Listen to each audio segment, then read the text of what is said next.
Ciao Juventini of the world, my name is Giuseppe, welcome back at the channel, I hope you're all doing well. Today, a special parterre, because we have Kevin that is representing the goal of the 12th minute of Gleison Bremer. We have Frederic that is representing the 15th minute goal of Jonathan David. We have Zach that is representing the 35th minute goal of Kenan Yildiz. We have at the 48th minute the own goal of Terracciano. And then we have sorry Farhad, it is what it is, not my fault. And then we finish with the 64th minute goal of Weston McKennie. Buongiorno, that's why we are five like the 5-0 that we just did and beat Cremonese, mamma mia. And we totally forgot something last week, to do the predictions. We forgot about the predictions. So our games of 2026 didn't actually start. Or did we do them? No, we didn't. Huh? No, we didn't. The chat was clamoring for it, but we didn't do it. I mean, I wrote down 5-0 on my paper, but I know. Yeah, I know it doesn't count. So yeah, whatever. Allora, buongiorno a tutti as always. The intro, you know it, and we are live here every Thursday, 10 p.m. Italy time.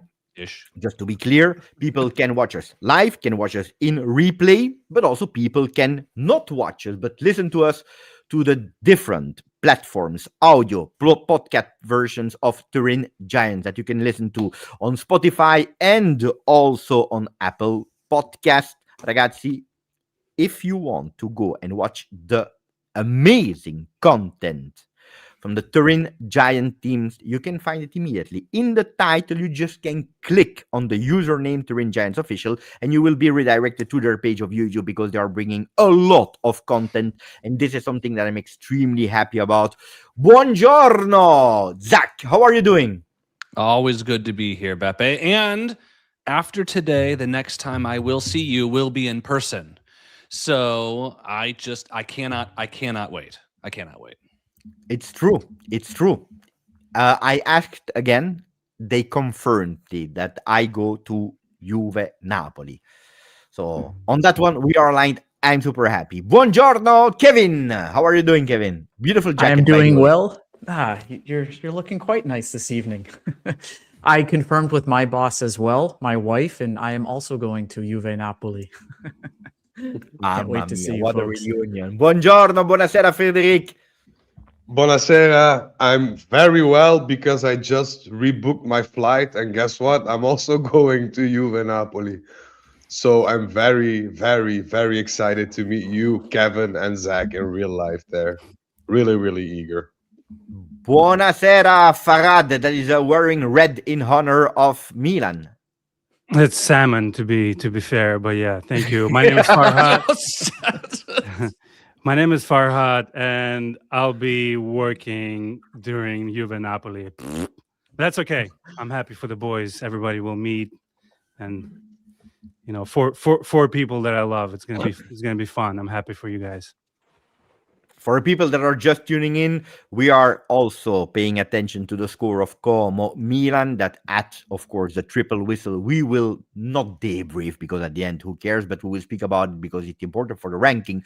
At the moment, at the 65th minute, Como 1 con gol di Mark Oliver Kempf at the 10th minute, and then Milan with a penalty because I was watching a bit of Christopher Kunku at the 45th minute before going to the locker room, and then Adrien Rabiot with a 2-1 at the 55th. At the moment, 65 minutes, everything can happen.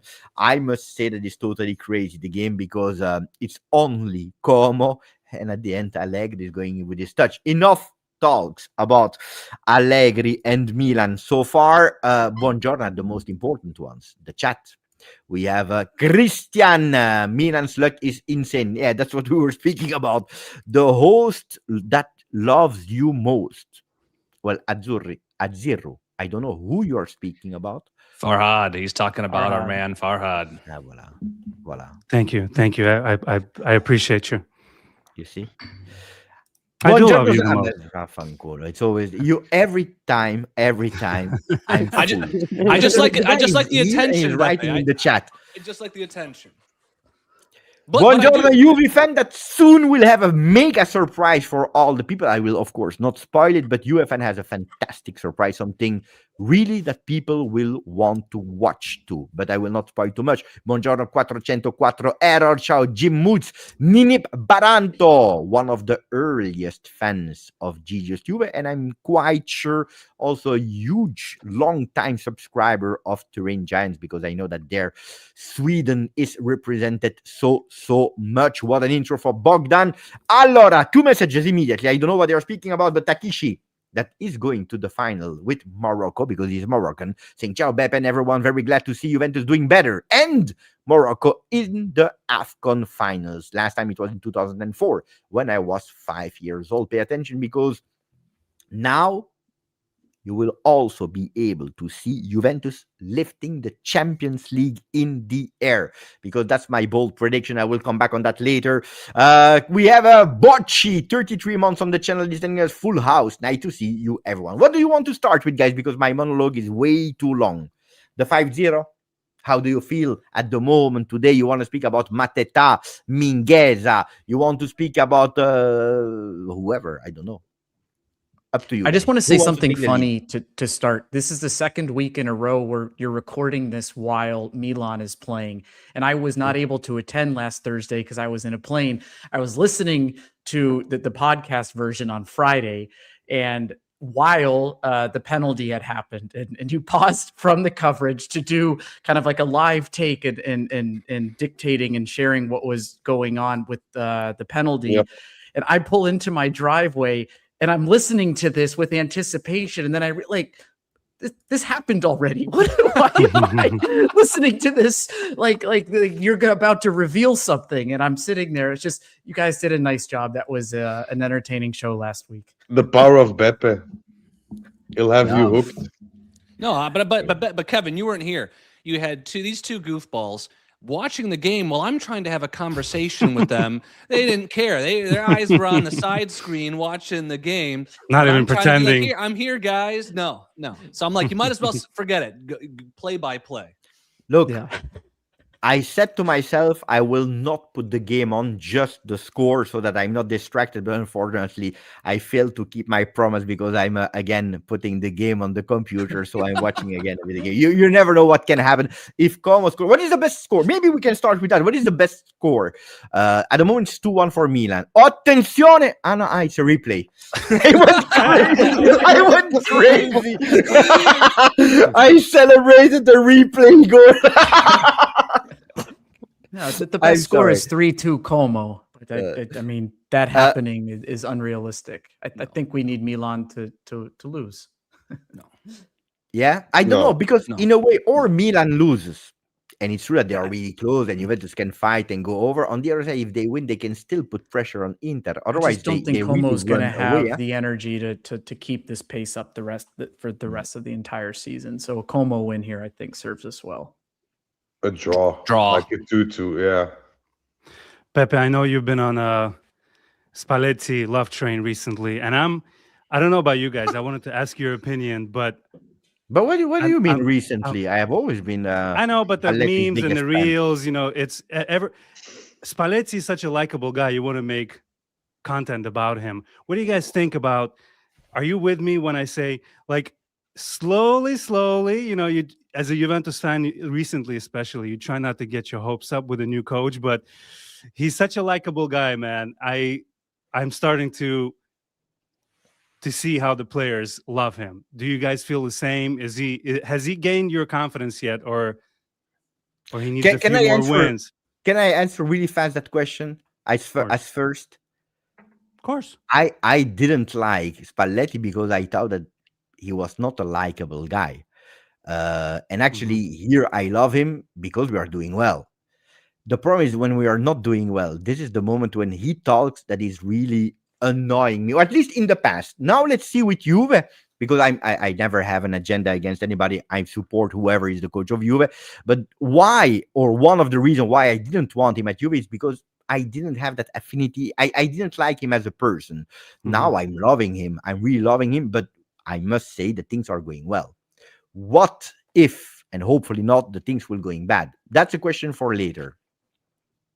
But personally, I mean, like, coaching wise, it's okay. But personally, he's kind of transforming the the locker room, which is a lot of young people, and you can see that people are interconnecting and it's becoming a good group, right? Yeah. But I already answered, so I let the Gotcha. other ones answer. I just feel that if you're a good coach, you can get the most out of your team, and I think he's getting the most out of his team right now. And Excellent. that's it. Whether he's likable or not, he has some strict rules and policies that he tends to, push on to the players and management as well. And for now, it's going for the best. And I said it on our podcast. I said, thank God for Spalletti and that he's doing well, because I don't even want to imagine what would happen if we were in seventh right now. So Yeah. I'm very happy with Spalletti, and I hope this continues and he gets better and the players get better. But for now, let's just be happy and enjoy these By the way, moments. And you can watch that reel on our Instagram of Frederick saying that if you want to hear it in real time. Yeah, yeah, I'm loving it. I cannot wait to meet him and kiss him on his bald head. me or Spalletti. Both of you. There's At a the lot of same bald-headed time. folks to kiss here. I mean, I'm the first to admit that I was not thrilled with this. And Beppe, we were on your show here, and I was actually, I think, coming from a hotel in Helsinki from a work trip when I said he was not the individual I wanted to step into the role. And for two core reasons. One, the most recent memory of him was leading La Nazionale and just full of excuses, seemed very stubborn in his approach, sticking with the 3-5-2, which was criticized by fans, by the media. And we had just come off of two coaches who seemed to show a bit of stubbornness in how they approached the match and not adapting to the players that they had and sticking with the system for the sake of sticking with the system. And then also just the challenges that we know existed previously with Spalletti and Locatelli not being called up, and that just adding just an unnecessary distraction that we might not have needed. But I've certainly been proven wrong in 9 wins in 11 matches, and seeing real proactive play. You can see much more verticality. You can see the team playing with a bit more confidence, and we're seeing some good results against against some quality opposition at times. And I'm all for it. I'm willing to call myself out for just not being but excited from the beginning. Everybody's talking too much about Spalletti. I think we're jinxing it. Like the whole media, let's just, keep our feet on the ground. He's doing okay. He's a nice guy up until now. I mean, no one's here saying we're mounting a Scudetto race. No. We've had a coach who has his fingerprints on the squad in a positive I mean, way. like Just in the leave it at that for now. in the media as well. And I always dread that moment, because you might get over anxious at some point, or we as fans, and I kind of hate these moments. I'm let the man. Today I was do listening his to an Italian show, Fred, and you know what I heard? Because they were speaking about the upcoming game, Cagliari, and they were asking like, how do you feel about Cagliari? And he said, no, I'm scared because we are too enthusiastic. I mean, 2 weeks ago we were depressed. Now people are scared because we are enthusiastic. At a certain moment we need a balance, no? It's Yeah, but we better don't. to be enthusiastic. We don't have that balance yet. Every game is a bit of a surprise in that regard. You never know what you're gonna get. We played well. We won 5-0. While maybe a month ago, if we played the same game, we would have drawn that game, or maybe won with a 1-0 victory up until the very end. And this is, a bit difficult because we don't know our whole identity yet. And I think Spalletti's working on it. And the more we let him work in peace on it, the better the results or the eventual outcome or outlook for the future will be. But I see people, we're going to be title contenders, we're going to be this, we're going to be that. We're nowhere near title contending, nowhere near. So Jack, Did he score the Scudetto goal yesterday, Pio Esposito? So I saw you texted that to us, and I saw your video on that. Yeah, nobody answered, by the way. Thank you. Well, it's because I was writing in the chat. Nobody answered that question. I forgot. We have to keep you humble. We have to keep you humble. Sometimes we just talking in the other app. Like, don't answer him. My answer to that question is the same as my answer surrounding the Como Milan question is I don't care about Inter. I care about Juventus and what is best to enable us to improve and move up the table. And so and that is a cop-out answer because I don't know the real answer. But like if Milan draws with Como stays 4 points back of us, so they can't threaten us, and we stay within 2 points of Milan. I view that as the best case scenario relative to Milan or Como winning that game.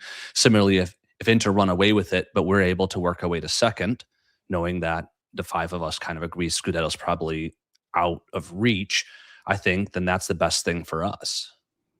It shows, and because it's not just because of results, but it shows the progress that you guys are talking about. Spalletti's having on the team.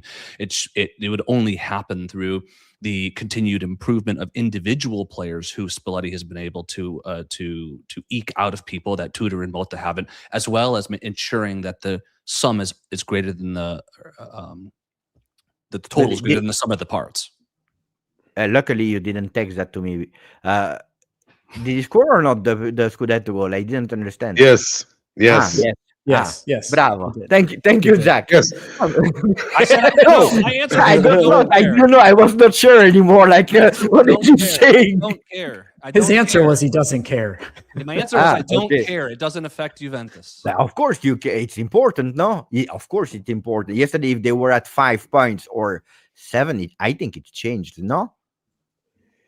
At 5 points yesterday, I would have done a live. We would have been 10,000 Juventini dancing naked. No, I don't think that's progress, Beppe. It's progress. We are currently still tied on points with Roma. You have Napoli. You've got Milan. Whether it's 2 points if they draw, 1 point if they lose, or 4 points if they win, or 3 points if they win. We've got a long way before we're talking Scudetto here, and I don't care about Inter right now. We've got a couple horses that we have to overtake in front of us. And the thing is, Inter doesn't slip up. Like if you see a team, a top 2, top 3 team, usually they slip up for certain periods. And Inter, with the games that they should have been losing or drawing, they still win. Is it because of luck? Is it because of quality? That's another discussion. But they still do it. And if you look at the things, the standings now, we're 7 points behind. 7 points is not a lot, but 7 points is enough or maybe too much for this Juventus. Yeah, I agree. I agree with you guys. I totally agree with you guys. Yesterday, to me, when he scored, look, if he didn't score, it would have been nice for the vibe, etc., but it will be tough. Then Mikkel is saying, look at the schedule of Inter. They have the same schedule as everyone because we just started with round 2, except that they already played Napoli. They drew, so they lost points.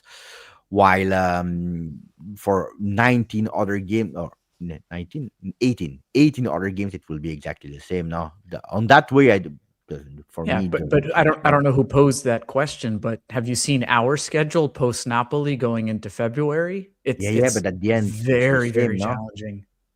At the end, it's the same as the one I No, at the end it's the same, but over this near yeah, stretch, it's once we get out of this kind of 5-game period where we knew it was lighter opposition, it gets very demanding. But and that's when the quality players they shine, because you can have difficult games as a team, and you have this outstanding player who wins you the game, even though you're not supposed to win or you don't deserve to win that game. And for this point in time, I don't think we have that. We have Kenan, of course, but apart from that, we don't have that explosiveness of a Thuram, Lothar, or maybe even go as far as saying Barella, Bastoni, who can make a difference in certain key moments. So yeah, but like Zach said, I don't care. I don't give a I anything. watched both games yesterday, Napoli and Inter. I must say that probably if you go with to me, who deserves is the one that scored the most goals. But if you're looking at the performance, I thought that Napoli was better against Parma than Inter was against Lecce. And at the end, football is totally crazy. So you never know. The thing is that Inter is not losing any games. The games that they need to win, they win them, and that's Yep. a big one. Um, so I give you an information so that we can start entering also Mercato talk. And today we'll speak about Locatelli, guys. A bit, not too much Locatelli, but also Miretti. Um, but I wanted to speak about one thing before also entering the question of Fabione with his super chat that said Jean-Philippe Mateta, what a bestia, mamma mia, he would destroy and bully the Serie A defenses. I come back on that that statement, Fabione. What I heard, Frederic can confirm or deny, what I heard is that the game of Benfica is more important for the Mercato than Juve Napoli. A lot of people will think Juve Napoli is more important because it's still in January. If you beat Napoli, you really have a lot of chances. You are one of the favorites to enter top four at the end of the year. Entering top four means that you are doing Champions League next season. But actually, it's not. How Juventus in the office are looking at it, the game against Benfica is fundamental for the Mercato. If we win against Benfica, it means, from what I heard, that we go over the first round. So you cash in. On top of that, you play 2 extra games of playoffs. Then you don't know if you go over, but that's too late anyway because it's in February. But that can really open the door to do something for Juve that maybe was not planned. And I launch immediately the second topic as well.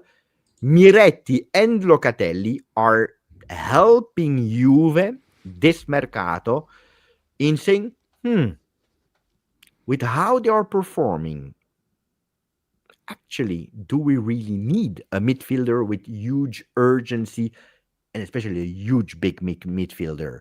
And that's why they are focusing on other position. Maybe could do something in a position where a few weeks ago would never have thought that we would have signed a player there. Am I wrong? Right? Fred? You are very right. But the thing is, at least from what I heard, is that they are very focused on paving the way for the summer transfers. Like we see what we can do now.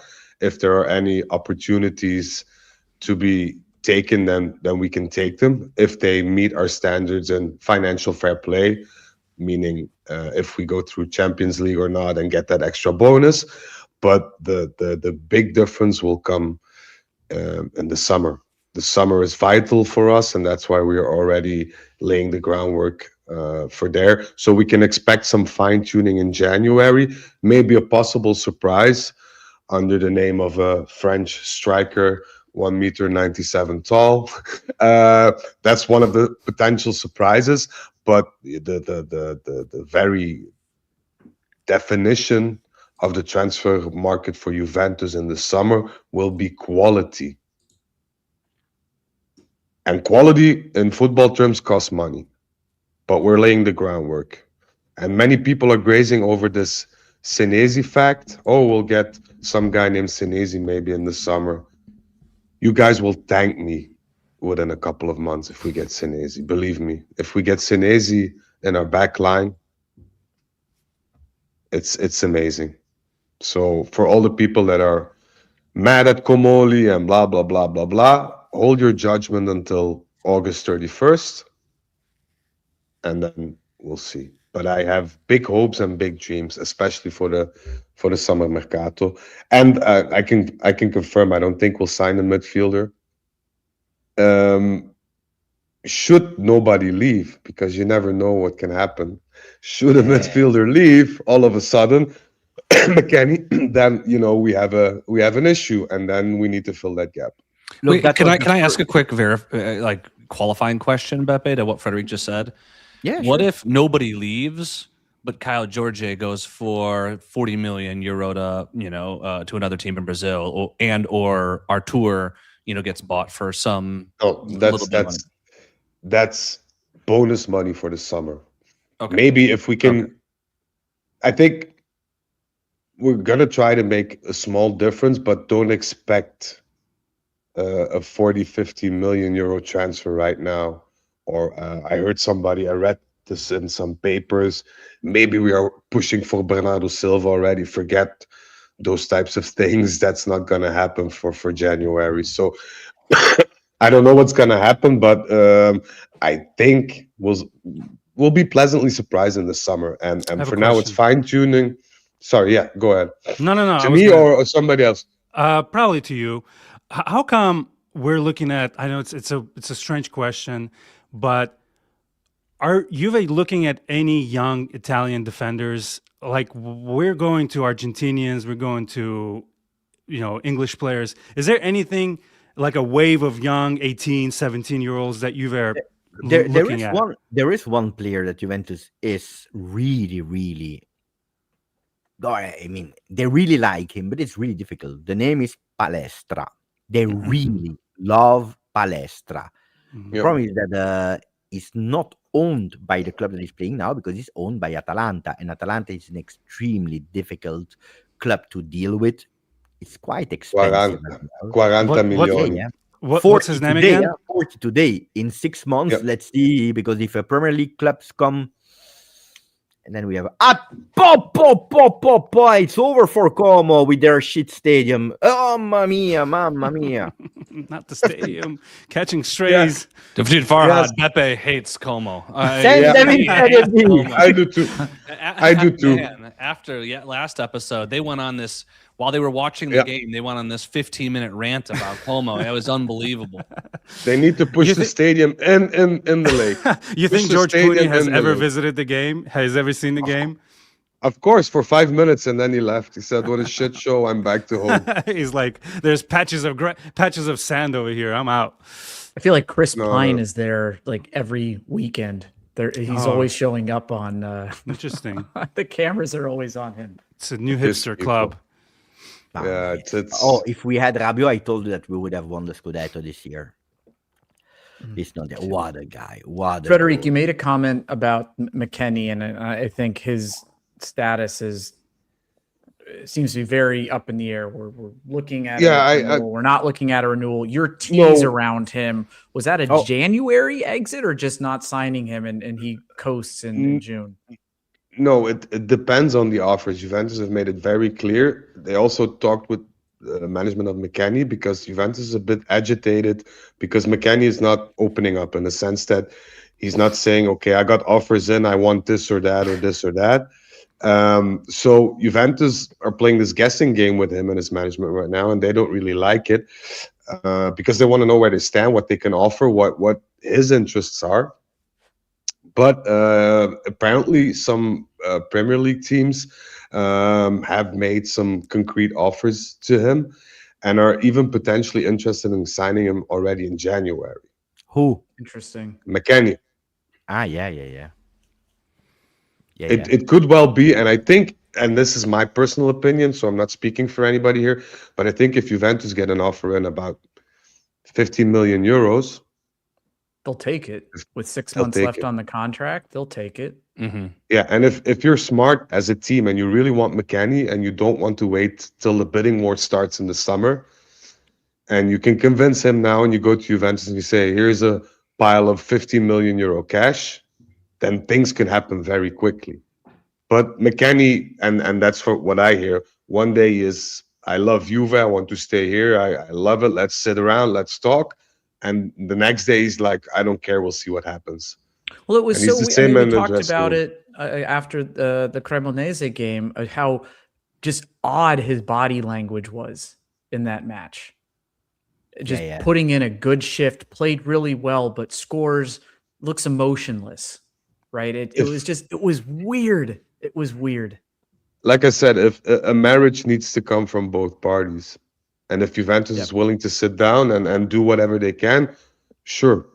But if We McKennie says mistreated no, him I want throughout to his go. career, though. Yeah, he was shit. do not He was blame- shit as well in the past because now it's like McKennie is the reincarnation of Jesus Christ. But I remember seeing him play football in the first 2 seasons. And I thought, please ship him back to Germany or wherever he came from, because he was abysmal. Huh? Let's not No, forget that no, as well. I disagree with that. I mean, we played abysmal. Like that was a team thing.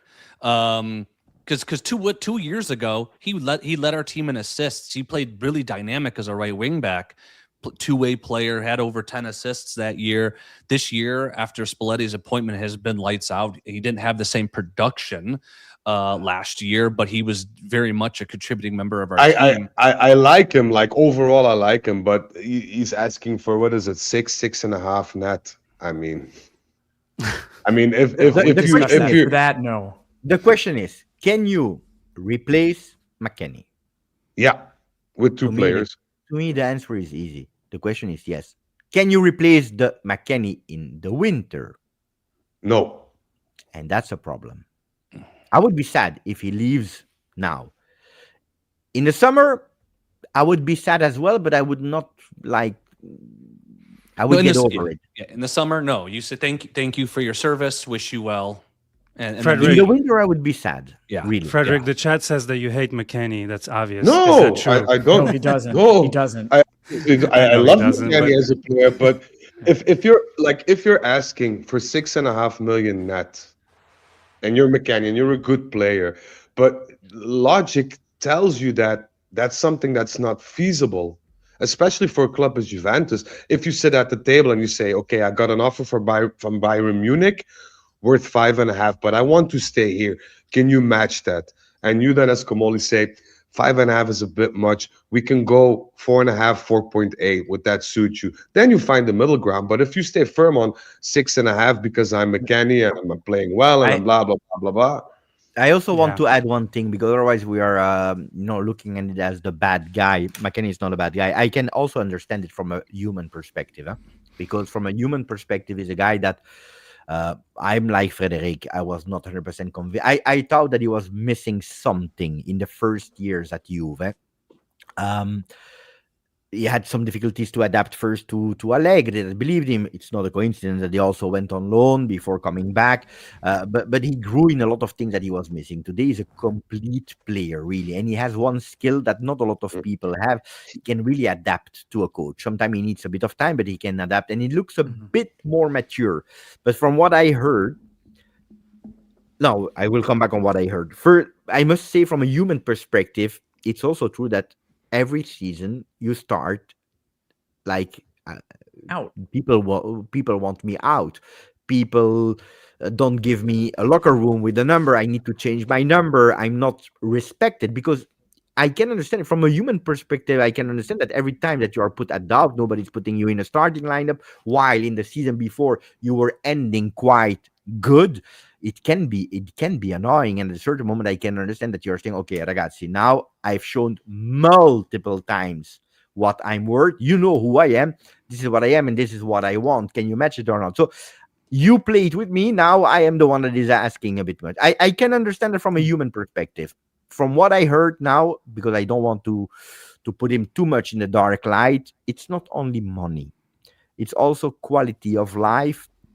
And he's feeling really well in the city of Torino, but he's starting also to feel that he's not anymore allowed to be the free McKennie, joyful McKennie that he could have been in certain moments at Juve. He has to be a bit. They ask him to mature a bit, to be a bit more serious, and probably that's also something that he doesn't really like, because that's not who he is. And I can understand that.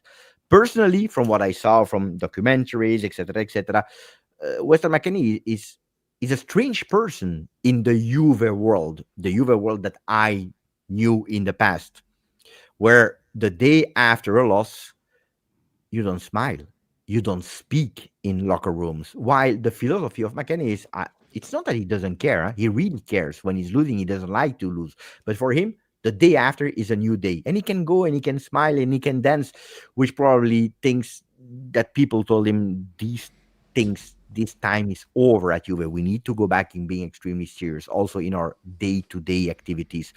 So yeah, it's also it's not only money.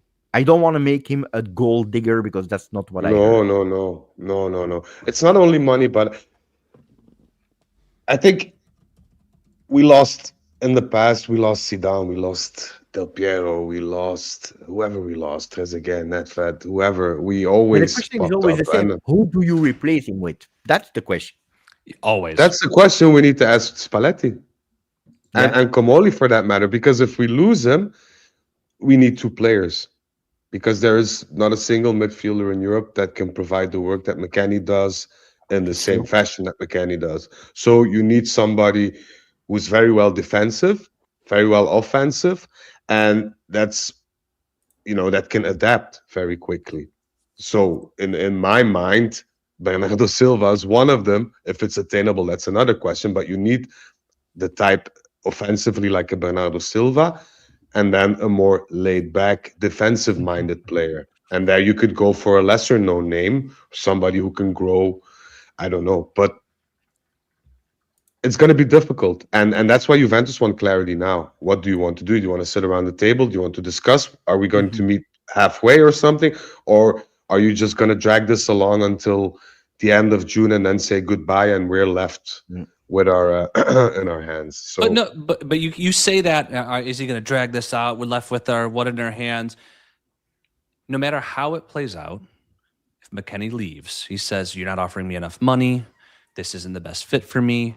I want to grow somewhere else, so on and so forth. There will not be one negative thing I will say about what he has contributed and tried to contribute at this club. And everyone is entitled. Everyone is entitled to pursue. Just think about all the work.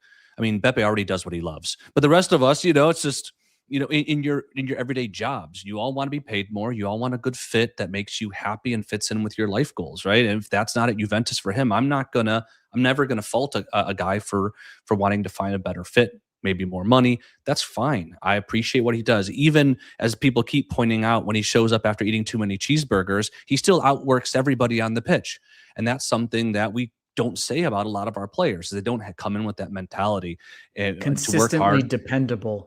Right. And yeah, exactly. So if he leaves at the end, just like with when Rabiot left, I thank you. He worked hard for us while he was on his contract years, did really well while he was on his contract years. And so I thank you and bid you adieu. Same to McKennie.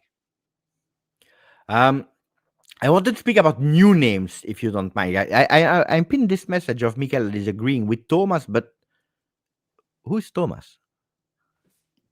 Thomas Malouf in the chat. Yeah, I'm looking in the chat. Here, Silva plus Yulmand.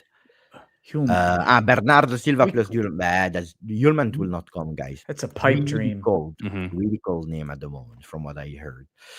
You want to start with Mingueza? You want to start with Chiesa? Imagine Chiesa, Mingueza. Or you want to go with the message of Fabione, Jean-Philippe Mateta?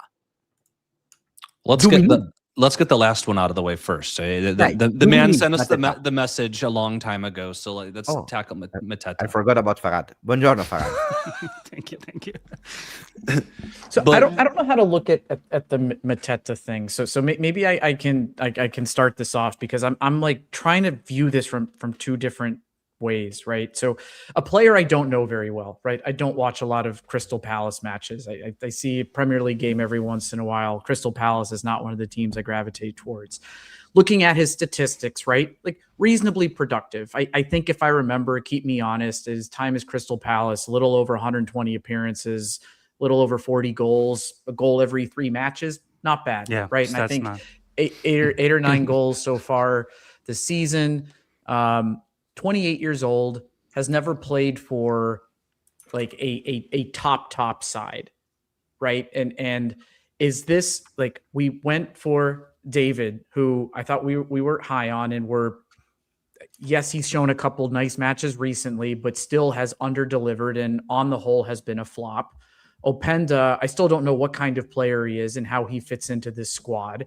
Is this just another kind of subpar C+, B- player that we're looking to bring in because we don't have delivering strikers? Or is this a player who, with all of the data analysis, is somebody who consistently delivers and is somebody who brings something different, a different dynamic that David and Openda don't bring? I can And answer this that is a question. little bit of a diamond in the rough. But it's No, I like, if can he answer was a easily. diamond in the rough, why at 28, why is nobody else looking at him? So Juventus is absolutely not looking at a, what did I call it this morning? A panic mercato, like we had last year. Last year we were in a panic mercato because Bremer Cabal out, because Vlahovic was alone. At the ceremony, he was even injured. We had no strikers. Wea was playing striker. So Juventus is not in that strategy of we need to do a panic mercato because we have a problem and we are obliged to fix it. It's not a fixing mercato. Juventus at the moment with Spalletti, they agreed that this is the team. Can we go until the end of the season with that team? We can. yes. If we have an opportunity to improve it, we do it, but not looking at 6 months now. It's 6 months, that's an additional value, but especially for the future. And a player like Mateta, that will not be the only one. He's not close that he's about to arrive tomorrow. But the player like Mateta is appreciated by Comoli and team because they looked at it, because they like the player, because there is a possibility to even go with not too expensive in terms of return on investment. But if they go for him, it's not because Vlahovic is injured. It's not because Milik is not there. It's not because Openda and Jonathan David didn't deliver yet what we were expecting from them. It's because it's one that could really elevate the team of Juve and could bring something more. Then the summer, Openda could possibly leave. Jonathan David could possibly leave because we are all happy that Jonathan David is doing well, but he just started. And at today, Spalletti is saying, I like him. I appreciate him. Is he now my favorite striker on earth? My ideal, let's say my ideal striker? No. Mateta could be a name like that, but it's not the only one. There is also a name Just that feels just like more of the same to me. No, it's completely different. Okay. Yeah, Mateta is a very different player than Openda or David. He's very physical. He's if you want to compare him to a more known player, you can compare him to Lukaku. Not in terms of whatever, not but nearly just as good. style.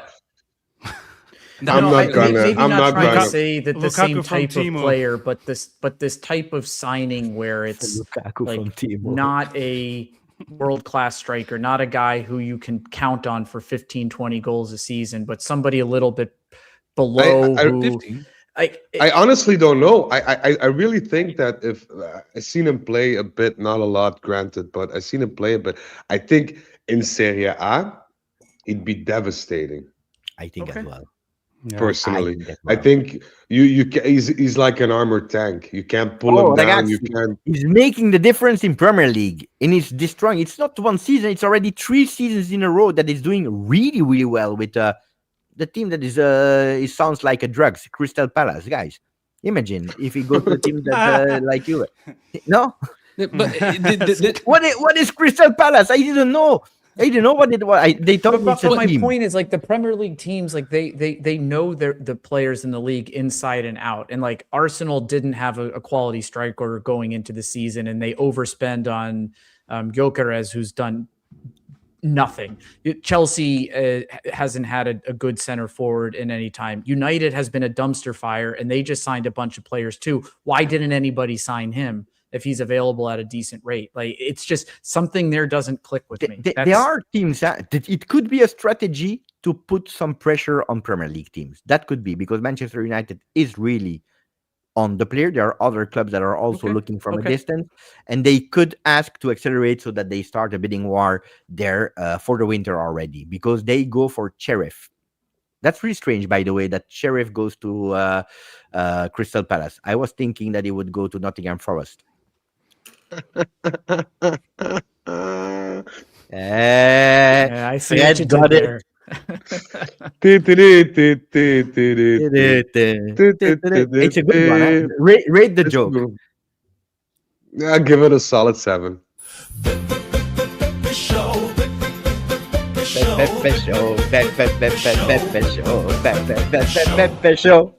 Oh, I like love that one. it's short and sweet. It's perfect. Yeah. But they're looking already for the substitute. 19 years old from Angers from France is really, really a good potential player. And if they can cash in already because he has a contract until 2027 is the moment to do it. Now In other news, go. very soon, the quotation of Chiesa joining has dipped a bit. Repeat because I didn't hear. Chiesa joining Juventus, the possibility of him joining Juventus has gone significantly lower over That's the good. last couple of hours. And we're basically looking at somebody from Fenerbahce now. The president from Fenerbahce is in Italy and already discussing, and Nesri, as you can see, for the vice Yildiz position, I think. Because I have not ever heard of him. Well, I heard of him, but never seen him play. So I don't know. But it's a striker. Huh? He's a Moroccan striker. That's the position that he's playing. He's really playing as a number 9. That's why I'm a bit confused. He can also play on the wings, but it's really minimal. Huh? In his career, he played like more than 300 games as a real center forward. But it will only be a loan, I think. At least that's what I read. It's not something that was told to me, so I just had to pop up. If he comes to Juve, it's because someone from Juve goes there. Ciao, Mario. Ciao, Mario. Ciao, Mario. Ciao, Mario. Coop? I hope. Cope will not go to No, Fenerbahce. I know. No. We'll see. It's gonna pick up. I think the last week of transfer market's gonna be the biggest one. So From what I heard, they are looking for a number 9 because Spalletti is trying more and more to convince Openda that he's not a number 9. And that's an important step because he wants him really to play as a vice Yildiz at the moment. Yeah, his size and skill set don't strike me as a Serie A number 9. With what, especially a Juventus one. Like if he was a mid-table team playing against a bunch of teams with high lines, I would disagree with what I just said. But for Juventus, Openda is not a number 9 on this team. Frederic and I, when he joined, questioned as much as we like the player, question his fit on this team and in this league. So that makes sense, especially because when there are rotations, like say Openda comes in and is playing a number 9, what does Spalletti do with David? Drops him into the midfield. And so you actually have more versatility. You have versatility with David. Can Openda get the same thing? And then you put a guy like Mateta up front. Not that I like the player. I think he's average, but he's a target man who you can play off of. He could throw his weight around. He can body some center backs for people to move around. Agree. Now, if Openda, we can convince him to start playing as a vice Yildiz there in that position, then I understand that you're looking for a total different number 9. And the Serie, Mateta could be that type of player. Can I ask you a question quickly? Sure. I don't know if you have any knowledge about this, but some people are suggesting that there are several more clauses in Openda's contract, which would make it possible for him not to sign him other than the one we know that we don't get relegated. We have to sign him. But apparently there's also some clause with some sort of penalty if we choose not to sign him on a permanent deal. Then we need to pay a fine to, I think, Red Bull. I'll start a GoFundMe and we'll put him on a catapult and launch him over the Alps back to Germany. To be honest, I'm sad that he's not performing because it's a player that I believe in. The problem is I believe in him, but not at Juve. That's the problem. Yeah. Because he's a good player. But then, some people, then next year he will perform top in another club. People will say, but Spalletti didn't make him work, or Tudor, or Juve. Sometimes the league is different. That was my problem because it's a player that I really, really like. But at Juve, it's tough. Kevin is bringing where he fits. Where he fits is he a winger, a number 10, a striker, like a seconda punta. Like Then he doesn't. He can't. Don't forget about that. Huh? He will score the winning goal in Champions League. Can I open that fast debate because it's a few days now that I'm saying. Yeah. If we beat, pay attention, that's really important. If we beat Benfica, Juventus wins the Champions League. Oh, no. Oh, no. I'll What are take the that odds li- on this? I'll take the line. Give me. Yeah. What are the odds? I'll put money down right now. And I will tell you, it's easier to win the Champions League this season than Serie. La I Madonna. actually might agree with that statement. The first one, but I would still say, yeah, with 7 points behind Inter at this stage, yeah, it probably is easier to win Champions League. It's, Who are the Maybe- real look, you need to be lucky. In Champions League, I Arsenal always and said you Bayern need to be Munich. lucky. Harry Kane And scores Barcelona, 8 goals maybe. in every game he plays Yeah. in. Yeah. Arsenal, Munich, and Barcelona. Or you're Barcelona. extremely unlucky and you play against the three of them. Could happen, huh? Or sometimes you're a bit lucky. And by the way, Juve always did better when you're playing against the big team than against the small teams. Mhm. In Champions I will That's our definitely history. shave my head if Juventus wins the Champions League. Shave All my right, head. right I now. will, Now- I will now- strip now- my skin off. Yeah. Shave my head. It's small price to pay, man.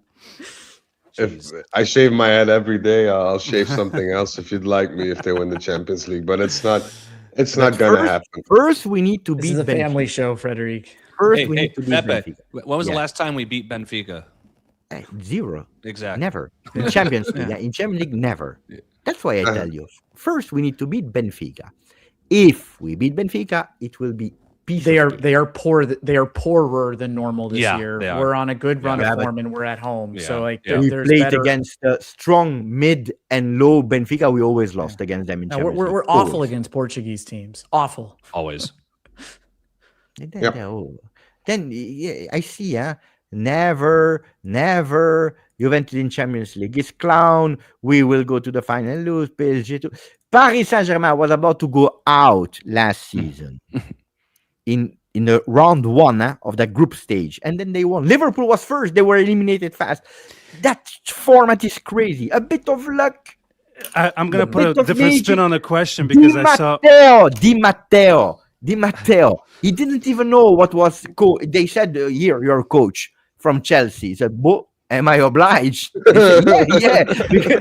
So he said, "Okay." He won the Champions League. Then he said, "I stop." Di Matteo won the Champions League, but it's true. Di Matteo won the Greece. He retired the day after. He retired Retired. immediately. Greece, they won in 2004 with 1 goal a game. Even Allegri would be ashamed of the game, the way What was they his played. name? Chris, the striker who always scored off of a corner kick. Christius. Yeah, I know who he is. Yeah, Yeah, the ex-Ajax player, right? It's the only one that scored for Greece ever in Euro. Huh? Yeah, the ex-Ajax player. I can't remember. something. Christopoulos or something like that. Opolos. Let me, Yes, let, I me- can't let me pronounce let me the ask you Greek. guys a question. Let me ask you a question. If we get to the Champions League final, Yes, right? Yes. If we lose the Champions League final, hypothetically, would you not even want to get there or experience a heartbreak of losing the Champions League final again? Like you at this point, would you choose to go there and lose or don't go there at all? You get there. You get there, that is dude. fast. You get That there. is fast. I don't think I Yes, can yes, take yeah. another one. No, you get there. You get there. No. Let me get out of the Champions League. now, then. Exactly. Leave me in the quarterfinals, man. Don't bring that Devils. No, You know get that I results. have You have to again. believe. Farad, You it's have a to good believe. question. It's a good question, Farad, because I have that. I think about it a lot of times about that question, and I'm thinking, what do I do? Let's say we go into the final. Should I go to the final of Champions League? To the game? I never assisted the final of Champions League with Juve, so should I go? Because it's a unique experience. Like you should One. go. Yeah, but on the other side, what do we do with the community? You know, it's the moment that we build for, and then you leave the community there. And I'm even also thinking, is it not the moment to go like in the vintage time with I take my son, I go to my father, and I do a family moment, you know, without camera, just between us, like when I Nah, was I don't when I think you was can do 14, that I did it anymore. with my father, my brother, and we won because I want it like that, you know. So it's really a difficult moment. I think that at the end I will be extremely selfish and I will do like this to everyone and I will go to the stadium. I just want to remind all you everyone should. we're talking about the Champions League final. We're 17th in the table with 2 wins so far this season. We just 2-3 celebrate. we haven't- Thank Just a you, reminder. Kevin. Because Beppe and Frederic on this show are always like, no, we can't talk about doing this Champions Leagues. We can't talk about. Put the Scudetto." music on, And then- Beppe. Put the music Oh. on. Let's go. Put the music on, Beppe.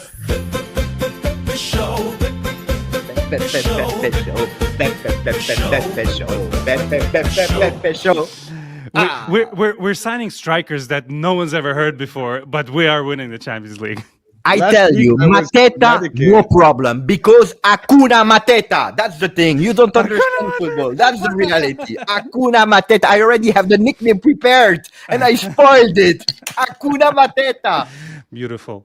I was very heavily Gosh. medicated last week, and I'm not today. So there's a bit of an imbalance in the force here, but I don't think we're gonna get to the fight. I hope so, but when I'll be happy if we finish second. I predicted a Scudetto this season. I know I can't see that happening, but I'll be content, not happy if we finish second and get through the next round of the Champions League just for the financial implications. Because I think we start, in August, we start again. And I think we're gonna, if we plan our transfer market correctly for the summer and we build our team around Kenan, we're gonna see some fireworks. But for this season, I'm pumping the brakes, guys. But why quarterfinal at least? Why? Why stop dreaming? If it's Champions League, it's a competition. You go in, then you see. Beppe, if you could choose right now, No, see, this win. is the duology of Beppe. He comes in here a couple episodes back, pump the brakes. Don't even talk to me about Scudetto. I don't want to talk about it. We will And then not win the Scudetto. The Scudetto and is then- over. Pio, Yeah, Pio no. yesterday said No, it's but then- over. and then you come out today and you say we're winning the we're winning the Champions League. Do This you know the duology of no? Do you know the Drake meme? Beppe to Serie A is this. Champions League is he's okay with that. No, because I prefer winning the Scudetto than the Champions League. I always said that. But Ma vaffanculo. No. Really, if you prefer winning Scudetto over Champions League, I'm sorry. No, I'll take no, Coppa no, Italia over the World Cup. Half No. let us know. No, I want to go home. No. I want to No. go home. I want to Okay, win the okay. Coppa Berlusconi. Berlusconi. very Arad, important that's question. one of the biggest ever jokes I ever heard. That's a really good one. I prefer the Coppa Italia over the World Cup. I love that one. Beppe, Okay. I'm in Yeah. pain. I'm in this pain. is a really A or B question for you, but you have to answer, not think too hard on it. You have the chance, you can Yeah. choose. You win the Euro Millions lottery, Yeah. or Juventus wins the Champions League. You can only choose one. Which one do you choose? Now. Answer now. The million. I already won the Champions League. Yeah, I had the experience of winning the Champions League, the World Cup, the Euro. Ragazzi, I even won Serie No, B. I won everything. I have a complete palmarès. If I do the tattoos over, I have more than Mourinho. Yeah. We're all old, Frederic. We've all had the Champions League. Yeah, but there are a lot of people that say I'd give everything in order for Juventus to win the Champions League again or whatever. And this was just one of those questions I didn't know what Beppe was going to answer. No. Like normally I can Million, guess million. his answer. No, no. Okay. Can you split it with me or give me a bit if you win? No, but if I get the million, first I buy a house with a small studio, and then my friends we elevate everything, and then I give you a bit. Beppe will have his own suite at the Allianz Oh. Stadium if he wins 100 million. Nobody can go there. He's just sitting there by himself. Yeah, a cameraman. I need someone to record when I celebrate. But if you tell me, would you accept 1 million to become Yes. YouTube host of Inter? I tell you no. Ooh. Oh, And no. I'm honest with that. I'm honest with that. Wait, what are the fine print? Can we sabotage it? as YouTube hosts? No. You need to Yeah, you have to do represent. good faith. You have to do good faith. People know that you support you, but because you cannot cancel your past, A but one-time you need to do payment the or best you can. salary every year for the rest of your life. no, It's different.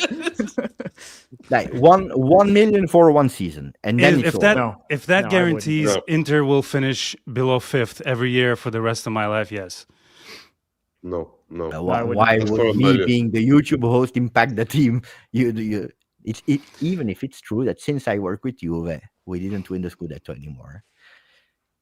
Ouch. You're the You just said it out loud. oh Ooh. damn. I wasn't gonna say anything, but since you mentioned it, I mean, It's like people get offended when I say whenever Del Piero is at the stadium and Juve is playing, it took him maybe, I'm not kidding, how many games it took Juventus to actually win when Del Piero? I think like 7th game they finally barely won, and people are like, "How we go dare back you?" to talk about this center back / right back who might be Yes. Yeah, joining us sorry, soon. sorry. Mingueza. Mingueza. We've been all over the place today. By the way, Pepe out. after today, I'm sure because Mikel said Kevin is the only adult. Zach as well. Huh? I think that Zach Kevin will regret to be here on the show. They will not next week. They are not there anymore. I won't be at the next one, that's for sure. That's Not after today. Indeed. I'm having. I always have 1 year contract. Oh yeah, 1 season contract. So this year it's against Suffer. Then if they imagine, it's already the 6th contract I have. Imagine next year we don't renew and we win the Scudetto. I'll take Now, it. I would be happy for you, but I would say, Mama, it was my fault. It was all because of me. So speak maybe about you get Mingueza, because offered then we the have job. a nice game later. Yep, we do. Mingueza, there's not much to say. Either he comes now and Celta accept the 5-6 million we offer, or they don't and they don't get anything in June, and he still comes. It's as simple as that. From what I heard, they offered him a contract around 1.2 million a year, which is not a lot, because he's earning It's 650, double of what he's earning double now. of what he's earning now. So he's all for it. Juventus want him now, preferably, but Celta's playing hardball. They started with asking the sell clause of 20 million, which you've laughed at, and now they're still communicating and in debate. But and there are some other teams on Miguez as well. But from what I hear, he's eager to join Juventus. The thing to keep in mind is it's not as simple, and we talked about this on the Scoop, Frederic, plugging the Scoop, is that it's not just 5 million, give or take, euro or nothing, because Celta Vigo is right on the cusp of Europe, and he's an important player for them. And so getting Europe is probably way more important than 4 million euro to lose one of their most important players, right? And so, like, I think part of the hardball they're playing is they're trying to balance financial goals with sporting goals, and they're really in the thick of it. There's nobody behind them. It's them fighting for those last couple of European spots, which is something we have to, they're going to take very seriously. We have to understand that. Yeah, but I'm hoping he joins. I think it's a really valid player, especially offensively. I spoke about that at length, and for me, he's somebody who can elevate your back line, especially the back line we have now. Look, Yeah. If I can add also something there, I don't know, is that before the 21st, 22nd, we will not have any new players. For what reason? And especially if we are speaking about Mingueza, because they are at the moment in Europa League, they have 9 points. They are playing against Lille. You know that every transfer that you do now, they cannot play the last 2 games of Champions League or Europa League. Yep. Mm-hmm. They want to win. If they win against Lille, because that's the game that they have to play on the 22nd, they will be much more reassured, because then for them, they already passed the group stages and it's okay. So if not, we will have to wait even more, but they are counting on them, because anyway, even if you sell a player, you cannot replace him. And for us, if we sell, for example, or loan out Joao Mario, it's not different because he didn't play before and it's not a problem. But for other teams, it's still important. So we must be patient. I believe that from the 22nd on, we can see things, especially if we beat Benfica, because then they know that we have a lot of more games until the final. If we get through this January Mercato and we've signed nobody, like let's assume that could be a potential outcome.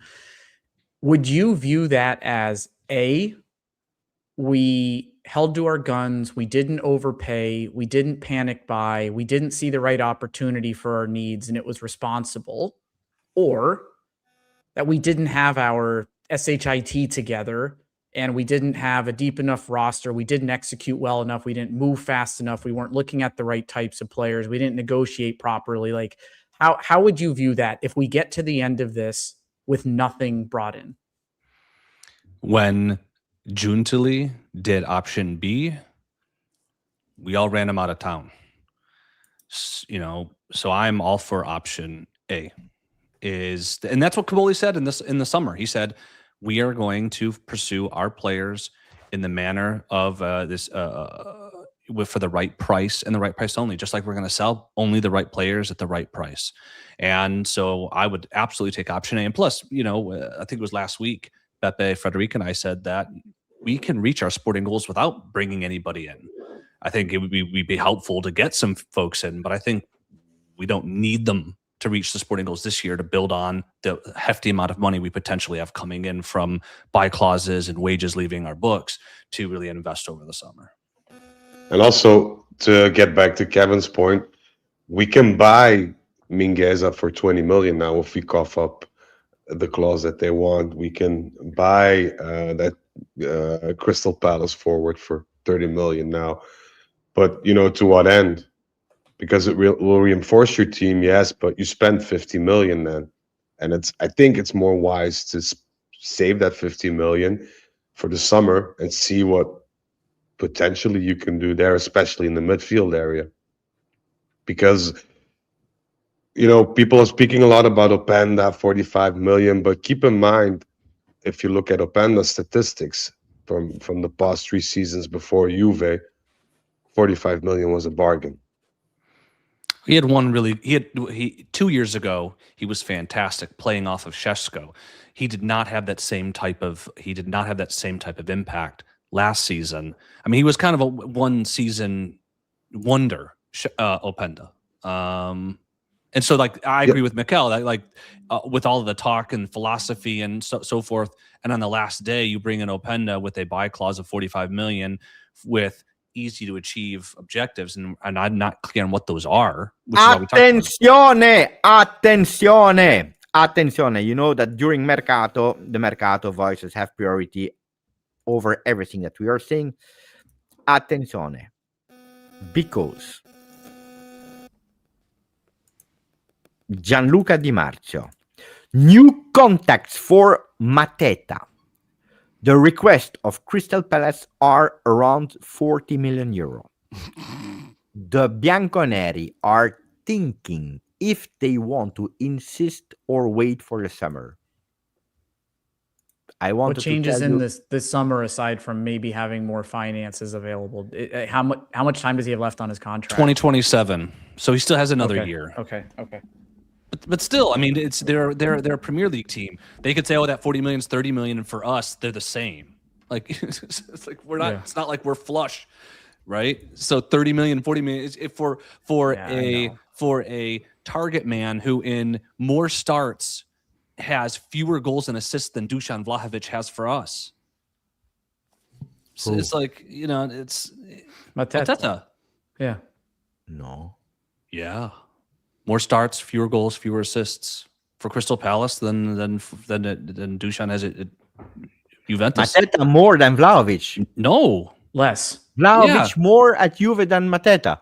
At Crystal Palace. Yeah, they've got the same amount of minutes played. Mateta scored. When started over they've both been at the same team over the last 4 or 5 seasons. It's the same timetable. In total, you mean? Yeah, in total. Yeah, Beppe, he's 3 years older than Vlahovic. Okay, he's the same height, he's the same weight, 2 centimeters difference. He's scored fewer goals, he's got fewer assists, and the same amount of minutes and more starts. It's just like But he can control a ball, and he can, and then Dusan Vlahovic not. The only thing he brings to our team, The only thing he brings to our team is a center forward who can head the ball. It's more which is a valuable thing, but which we don't have right fish in now. the Premier League for it when there's a tax on those players when they spend 35 to 45 million on a bench player. We can't afford that for a starter. I mean, my point is, you spend 35, 40 million for a player. That's a lot of money for Juventus. You'd have to build your team around a target man who has had decent seasons, averaging maybe 15-ish goals a season, right? But it's in effect because he relies on the people around him. How is that any different than David assisting in build-up play and scoring goals, who blows both Mateta and Vlahovic out of the water, albeit different style of player, from a goal contribution standpoint? Like I don't want to get overexcited about this player that I don't think materially makes us better. He's a different profile, but he's not going to come in and just knock him dead. I mean, the Lukaku comparison is almost comical to me. If there was a like button on what you just said, I'd be punching it right now.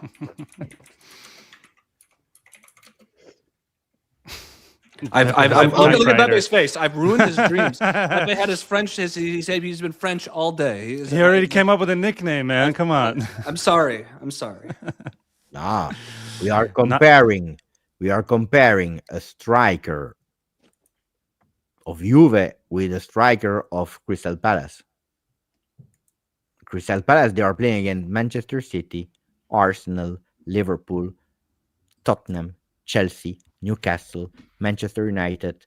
They are playing against huge, big teams every week. Crystal Palace is 10th 2 years ago, 12th last year. They are now 13. We are speaking about, let's be honest, a shit team. They play more open, though. I mean, they're scoring against good teams, but it's I don't want to say easier to score, but the league lends itself to scoring goals more so than Serie. You know how many goals they scored this season? 22. Juventus has 10 more goals. Well, last season we scored 7 more than they did. Dusan hasn't really been playing a lot. Compare that to the 12th place team in Serie. I bet they've scored the same amount of goals. It's Crystal Palace. To me, we signed Dusan Vlahovic from Fiorentina, and he had 1 billion goals for Fiorentina and couldn't do anything here. I'm not saying that Dusan Vlahovic is bad. I'm saying that Dusan Vlahovic at Juve was not working. It is not working. On top of that, you know how many games he missed because of injury, Dusan Vlahovic? 45. You know how many he missed Hakuna Matata? Nothing. No, I'm not. I don't get I'm not defending Dusan Vlahovic. I'm just saying scoring a decent amount of goals in a mid-table team isn't impressive to me necessarily. Hakuna. No, I'm really calling him Hakuna Matata. Mateta, underrated striker. Do we need him now in the winter? No. And that's why I think Di Marzio is a bit. I think his tweet is a bit, I don't know, strange in the sense that if you want a player and the price is not going to change, why wait? I know what it is. Crystal Palace, they want 30 plus. Juve, they want to give 25 if possible. They want less, so it will be difficult to find something because Crystal Palace, they want to cash in as much as possible. And as I told you, they are open to sell him to Manchester United or whatever other English club. 40 million, no way, and we will not spend 40 million on him. No, and if there was a plan to dump David or Openda as a result of this, then maybe I understand. But to add him to this mix, I don't get it. I mean, I don't mind the player. The price tag is prohibitive. No, 40, no. Juve you can't play Juventus.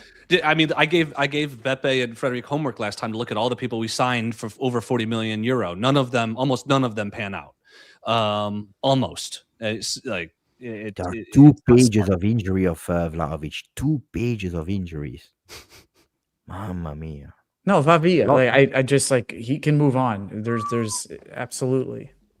I mean, wasn't my reliable. point of bringing up Vlahovic is if he's not materially outplaying a striker of a similar stature who none of us really want, that's a warning sign. No, but you know, one of the deals that I regret didn't happen. Dybala to Manchester United for Openda.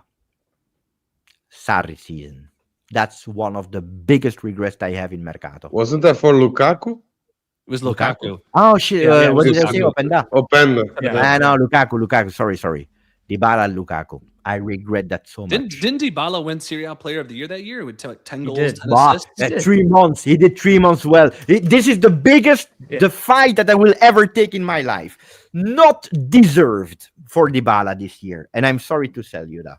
And people, they are crying, he was the best player of the 3 months he played well. Because the first, he was against the club. Because in Trieste, he scored a friendly game, that chip that was fantastic against the team of 8th division. And he dares to show the shirt, Dybala, I stay here, I face everyone, that I was pissed off with him because of a stupid goal in a friendly against Triestina. Ragazzi, nobody knows. I know the Pastina, I don't know the Triestina. But anyway, and then for 3, 4, 5, 6 months, on top of that, he's not playing well. And Sarri, in press conference, he was always saying, he's not playing in his position. He's not playing in his position. The day that he will start to listen and playing in his position, maybe that day he will do well. He's listening after 6 months. He's playing 3 months extremely well. And he received the trophy for these 3 months. That's my fight against Dybala. Overrated season. The 3 months, he's doing it in a spectacular way. I have nothing to say about that. Sorry for my rant. I have more rants. Let's I don't go. think anybody's going to fight you on that. I agree. but I'm not of all the fighting. of all the things to pick the biggest fight of your life about, No, that's an because interesting one. no, because my job, you know as well, Kevin. But my job in the past as a manager was to make yearly assessments of people. Mhm. And a lot of time, people, they remember what they did the last 3 months. There's a recency They never bias. take Yeah, a year always. into consideration. And that's something that Always. always annoyed me. Because the fair judgment, if you want a promotion, if you want a salary increase, if you want to be fair in your judgment, you need to analyze 12 months, not the last 3. Pepe, I always said that Dybala suffers from handsome player syndrome. People think he's better than he is because he's got the aura. To me, he was a great player. I really enjoyed Dybala, but he's nowhere near what people make him out to be because he's a good-looking kid. If you tell me who deserves a star at the stadium, for example, I will put in the 10 players, for example. You give me 10 players or 10 stars to add on the one that we have. I think that I will give one to Dybala because Dybala did really well until his brace against Barcelona. Because the moment that people started actually to notice Dybala and to start to love him and to praise him and to think that he was world class, that was actually the end of Dybala to me. That was when you're at the peak of a mountain and then you can only drop. Well, this was Dybala. This was the peak, which is the good thing, but actually the same moment was actually the bad thing from Dybala. That game against Barcelona. And the day after when he was compared to Messi in Gazzetta dello Sport. Yeah. To me, people, they like when I rant. Yeah, of course. It's very entertaining, I can imagine. But can we focus on the now? Because we're getting a bit off track, but We have been all over the Why place did we today. why did we even mention Dybala? I forgot. beats me. Beats Player me. Why of the did year. you say that? Why did you It was speak about Dybala? Mateta to Vlahovic to Dybala. Because you said your biggest regret was we didn't exchange Dybala yeah. for Lukaku I back go in from- our last Scudetto talking winning about year. more physical Yeah, number and- nines. Yeah. Yeah. And Lukaku came up because I was grumpy about Mateta's comparison with Lukaku. And That season, the dream of Juve was to make Cristiano Ronaldo on the left, Lukaku as a 9, and Chiesa that at the end didn't arrive that season, but he should have come because of Dybala. He didn't come because we didn't cash in, we didn't make a plus Valencia, but normally we would have anticipated Chiesa with 1 year, and we had the trio Ronaldo, Chiesa, and Lukaku on top. I will say And- that would have been devastating. Lukaku on top gives me such bad vibes. in his underwear. I'm convinced. We should go for Dybala. Well, he's on a free Farhad. You can go sign him. No, King but Medicine 721 in the chat captured this segment perfectly. yeah. Yeah. Hey, look, a squirrel. Yeah, Squirrel. that's been this whole episode. We're all over the place. Today Yeah, is the a great- outline was pretty much cool. Yeah, it's today is a fun. fantastic episode. No, but Beppe asked us to write down questions. Can we get to that, Beppe? I got some questions for you. Yeah, because tomorrow morning I have a plane. Yeah. Look, wait. Because I want people to start having it in their mind, because this will be an important one for 2026.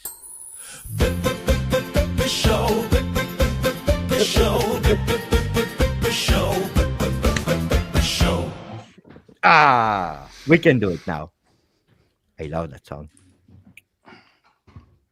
Frederic can't anymore. He's If we go 3 questions each, this will No, you one will each. run to the plane. This will be the longest podcast in history. no. The question I said to Zach, Kevin, and Fred, I said short, huh? Bam bam, huh? Mm-hmm. And if there are longer ones, I will try to be short, but let's try. All right.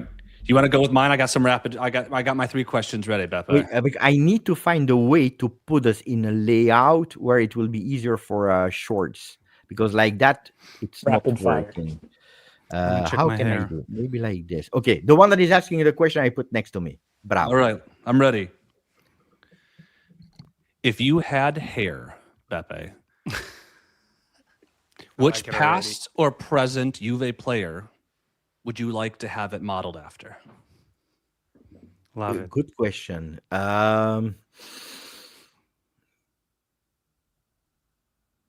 Can I say future player? No, No. you cannot. What say does that Mateta. even mean? You cannot say Mateta. No. Hair. Because I would love to do Mingueza. Pink hair. Oh, I thought you were talking future. I thought you were talking Gotti's future hair. I would do pink hair. Oh. No. Pink hair. Future. Pink hair. Is that a good one? The answer is the answer, Beppe. So we'll accept Mingueza, even though he's not a past or present player, which was clearly in the question. Alrighty, next question. If we look at the Serie A table, the 20 teams, who is leading the food table of the 20 cities or teams? The what? Who's got the best food? How do I know? I think the city where I've eaten the best in Italy is between Firenze and Roma. So that's really difficult. But because I want Fiorentina to go in Serie B, I will give it to Roma.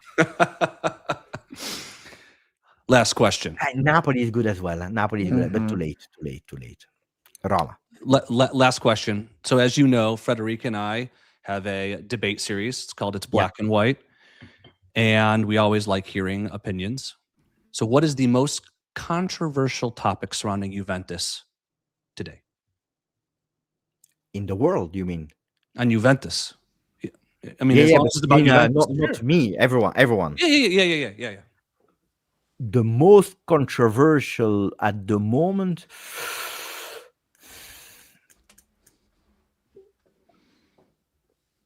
It's still Allegri. Even if it's not at Juve, it's still Allegri. How many times I still continue to hear Allegri because he played well with Milan, bad with Milan, because we are playing well with Spalletti, we are playing different with. I think that Allegri has such an impact in the latest year that is still the biggest controversial name around Juve, and I think it will still continue to be like that for at least 1 2 seasons, at least until Juve wins again. Alrighty. Those are my questions. In the interest of rapid fire, I cede my place. Thank you, Beppe. Grazie. Very nice Ready. questions, by the way, Zach. Yeah. Were really good questions, huh? I prepare. I prepare for these things, guys. All right, you're getting on a plane tomorrow, and I know you said it's in the morning, so maybe the timing of this is inappropriate. But if you're ordering an airplane cocktail, what is your airplane drink of choice? I love it. Succo di perra. I love pear juice, but it's only on Italian destinations. Otherwise, you cannot find it. Interesting. I love pear juice in the plane. Cinque pere. No, yeah, Cinque pere, Yeah. Okay. Second one. If you think back to Juve players who you were excited about, is there one that you had very high hopes for who did not materialize and did not deliver in the way that you had expected?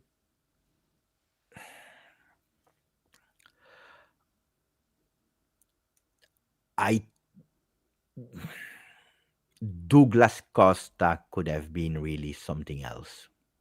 If not for the injuries, Douglas Costa could have been really something else. If you didn't have bone density of a child. Bentancur. Bentancur could have been also. Okay. Yeah. It's a good answer. On a weekend when Juve doesn't play and you have your ideal Saturday, what would you be doing without thinking about Juventus or football? To get to know Beppe the person. No, but last time I asked, the first thing I do is asking my wife, like, Juve is not playing, what do we do? And then last Sex, time maybe? no, that depends on the result of Juve. At the moment, we are happy. At the moment, Classic Frederic, dude. Classic I'm sorry. Frederic. Oh Sorry. my gosh. Sorry. but no, it's really asking my wife what she wants to do. Then I follow. Because What a gentleman. unfortunately, she's always scheduling with what I am doing and when Juve is doing. So I ask her what she wants to do. You're a Shout good outs man. to all the Juve wifeys, by the way. And these questions are good. It makes me feel ashamed of myself. God damn it. I know. Frederic's probably got tits or ass on his list. Yeah, you're right. But Beppe, that is funny. This is the last thing I'll say. And That was the last move one. it to- Grazie, Kevin. No, this is not a question, though. It's funny because I was watching the Cremonese match and my wife texts me and she goes, 5-0. That's amazing. I said, yeah, like we're so happy. Like it's coming together in this match. And she goes, what great news for the partners of Juve fans. It's true, man. It's true. Huh? Even if I must say that the day after, whatever the result, I'm in a good mood. Of course, when you lose, it's not fun, but I can really split Juve with my normal life. I will not be impacted by Juve in my day-to-day life. Beppe with that McKennie interesting. energy. No, it's true. No, yeah, maybe, yeah, it's true. That's good. Pepe, All do you right, mind if I go Farhad or next? Frederic, you're up. Yeah, do you mind if I go next? I do need to go to work. I'm sorry. You have I'm gonna. vamos. There you go. And then last time we are closing, yeah. My question is, tits or ass? I'm just kidding. No. That's mine. Well, we'll go serious question for now, and I want to ask, what's your I almost quit but I didn't story? But- Obviously for your channel. Yeah, no, of course. That would be a really long answer, but you need to go to work. People need to go to bed, so I will try to keep it short. It's difficult to answer that one because usually I'm not someone that quit easily. But I remember that when I had to really present that live shopping in the Juve Creator Lab, the pressure was that high. Mhm. I was looking around in that room because I had 1 hour 30 alone, live in front of camera with 20 people around. And usually I have absolutely no problem to speak in front of people or camera. But when you see 20 people that prepared it for so many weeks, that are looking at you and they count on you, I had a moment of panic that never happened in my life. Of course, I couldn't quit because it's my job. But I promise you that if it was not Juve, or I could have thought to quit. Hmm. But like 10 seconds before it started. I don't know why and who helped me in a spiritual way. I did really, really great. I was happy to do it. But in general, I'm not a quitter. But that's one moment where I promise you Sure. I was not feeling well. I got you. Pepe, is there any, when everything is done, when you're desperate and Juve needs a win or a draw last minute, is there a superstition that you go to that if that doesn't work, then nothing will work? Is there any game day superstitions that you have? I have been extremely superstitious for the entirety of my life. A bit less now, I must say, since I'm doing watch-alongs and things like that. I have so many things to think about Sure. that I'm a bit less superstitious when watching games. So in the moment, no. But on the other side, look, since someone told me, Beppe, when you're wearing the green outfit of the new collection, Juve is winning, and I put them on, and we are still winning. So I still have that. But I tell you a small story. 2011, 2012, the first game that we watched, I don't know why, I had a tooth pick. I don't know how you say it. You know, the thing that you toothpick in my hand for 90 minutes. We won that game. And I said, you know what? As long as we don't win, every time I watch a game, I have not always the same one, but I will always hold one in my right hand for an entire season. And I watch every game with a toothpick in my hand, and we won every game. And I stopped the season after when we lost against Inter in our stadium. Beautiful. And something from your personal life. Is there a recent purchase that you made that you spent a little too much money on, but you don't regret it at all? At the moment, recent. If you're speaking about recent, I must say the Meta glasses nice. from Ray-Ban. Yeah, because actually it's a gadget, but it allowed me to do some content, and actually it's a bit expensive for what it is, but it allowed me to do some content that I was not able to do before. So I don't regret. I'm happy with that. Then I could tell you the iPhone, but it was time to change it, so we know the price of iPhone. But the Meta glass, especially when you buy them end of October, it makes totally no sense because there is no sun anymore. But yeah, Meta glasses. Gotcha. Thank you, Beppe. Grazie a te. You leave immediately, Farad? I think so. Thanks for all the comments, boys. It was fun to catch up. Love you all, but night shift calls, so I have to go. Ciao, Farad. Thank you, my friend. Love Ciao, you all. Farad. See you, boys. And we go with the last one. Strap in, Beppe.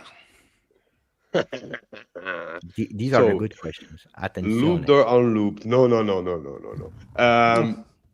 What is an aspect of your life at this point that seems glamorous or better to the people that watch your streams or your Instagram, but in real life isn't all that glamorous or fantastic, or is there something that looks better from the outside than it does within?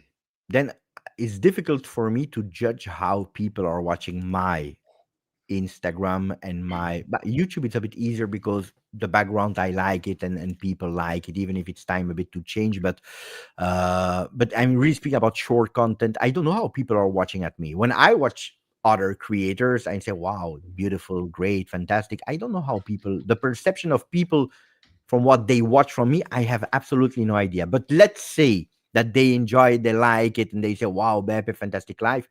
I would say that everything looks better in reality. No, everything looks better on social network than in reality, because when I'm doing my content, my family is obliged to go to the other floor, to go to their rooms to sleep, because I'm live. So because I'm doing it in part of the living room, so it's not easy, because I have a lot of insecurity, because I'm 44 years old, and you are competing with beautiful, handsome 20 years old boys or people with. Thanks, I'm 42 by the way, but thank you. No, but it's a reality that you are comparing yourself, and because if you're looking at my bank account, it's closer to zero than 2000. So don't believe that people get rich from doing content, or at least not me. I think that everything looks better from the outside, because, of course, you are selling the best version of you when you're online. There are Yeah. I have difficulties in my life that people do not know about, like everyone. But yeah. I think everything. Okay. That's a very honest question. Another question. What advice would you give 18-year-old Beppe? 18. That means it was. I would have tell him study English a bit better at school, because soon there will be a platform where you can speak about Juve and be the fastest one to do it. Okay, I gotcha. would have started if I have a regret is that I didn't start much earlier with YouTube of content. Yeah, I would do that. Thank you. Very nice answer. And then the last, maybe personal question, because I know you guys weren't expecting these deep questions. What sauce do you put on your fries when you go to the chip shop? If I eat them with mussels, then it's mayonnaise 100%. Nothing else can be in the neighborhood. Mayonnaise. If it's in They a drown them. They drown them in that shit. no. Movie quote. Sorry. If it's like in a kebab or anything like that, like a pita, I love a mix of samurai andalouse. That double Spicy. mix is great. If I go to the McDonald's, for example, I want ketchup. I like ketchup. Okay. Yeah. Thank you very much for sharing the inside of your life with us, with these burning questions that were very Yeah. well prepared by the rest of the team, but obviously not by me. But hey, at least I didn't go tits or ass, so that's a No, they step are up really for good. me. So So now we close the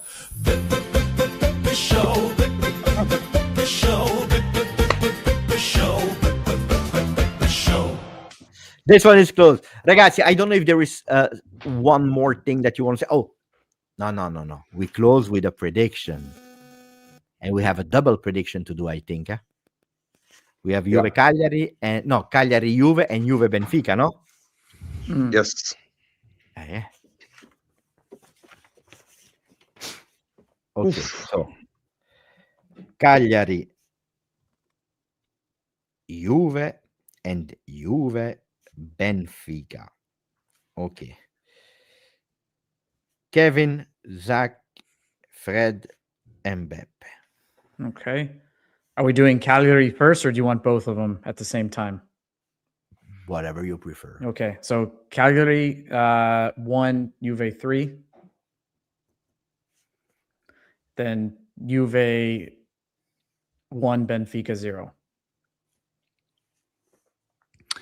3-0, 2-0. Clean sheets, baby. 0-3 for the Cagliari game. Oh, wait, because Zach said 3-0, 2-0. That means Cagliari wins 3-0. Oh, no, Juve win 3. Ah.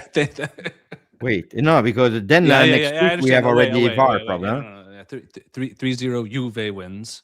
Okay. 2-0 Juve wins. Okay. Frederic, you said? 0-3 Cagliari. Yeah. And for the Benfica game, I go 2-1 Juve. Okay. So let me make it sure that it's clear for everyone.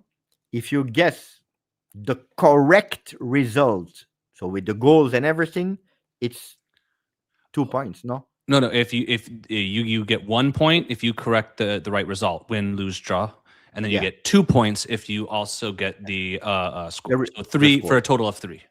Okay. So the result is 1, 2 is no. Wait. So if you say 1-3 for Cagliari, Kevin, and he's right, how many points does he has? 3. 3. So 1 because he had the result, plus 2 because he had 2 the for the score. right score. Yeah, Correct. that's the bonus. Yeah. Okay. And if it's like 0-1, he has only 1 point. Correct. Correct. Yeah. Okay. Cagliari Juve. I go with Cagliari is tough. Huh? It's not that easy as people think. 0-2. Juve Benfica. You know that the Champions League depends on that game. Huh? And you If said we we're win- going all the way. If we win the Champions League. Yeah? So my answer today depends. If Juventus win the Champions League depends on my prediction here. Well, you were just talking about pressure, Beppe. Well, now the pressure's on. This is pressure. Yeah. For the very first time ever in the history of the Champions League, Benfica 0, Juventus 0. He caved, ladies and gentlemen. He caved. Ragazzi. Pressure was too much. It was too much. Pressure He was couldn't too do much. it. Couldn't do it. No. Give if to come back on my question, if you can give some advice to 18-year-old Beppe, tell him to never put that 0-0 against Benfica. Thank you. The problem is, Fred, and that's something that you don't know, is that I know. Ah, nice. He's got the sport. He's got all the answers now. I have all the Oh, yeah. predictions. So Well, Euro you say Millions that- win is not far off. Well, he says he has all the answers, but Frederic, I know they were unofficial scores, but I think we spanked him in our warm up of these predictions leading up to the end of the year. So it's, He has to throw in I- some wrong ones to make sure you don't think he's gaming the okay. system. Okay. Of course. Otherwise, it's too suspicious. Yes. Yeah, We we're can closing the imagine. live of today. If I'm not wrong, next Thursday. Now we are still there. Huh? We are still there. Zach will not be there. I'll be on a flight. I'll I be don't know here if Kevin will be there or not. by Friday, so all good. Okay. So we see each other Thursday, but the next time that we see Zach, at least that I see Zach, will be in Torino. But I have a good episode on Thursday. Next Thursday is my birthday, so you guys have a good one. Oh, Holy on shit. top of that, Happy 22nd Nice. birthday, my friend. 22nd. We're all old as shit. Whatever. I'll take it. Grazie Frederic, grazie Zach, grazie Kevin, grazie Farad to have been here with us. It was just fantastic. Don't forget, guys, in the nickname of the title, so Mateta and Mingueza next week, Mercato and Juve Talk, episode 17, feature Turin Giants. If you click on Turin Giants, you will be redirected on their YouTube. Don't forget that you can watch it in replay here, or you can listen to it on the Spotify, Apple podcast in the audio format. Grazie a tutti. If you allow myself, I want to do it one time more. The show.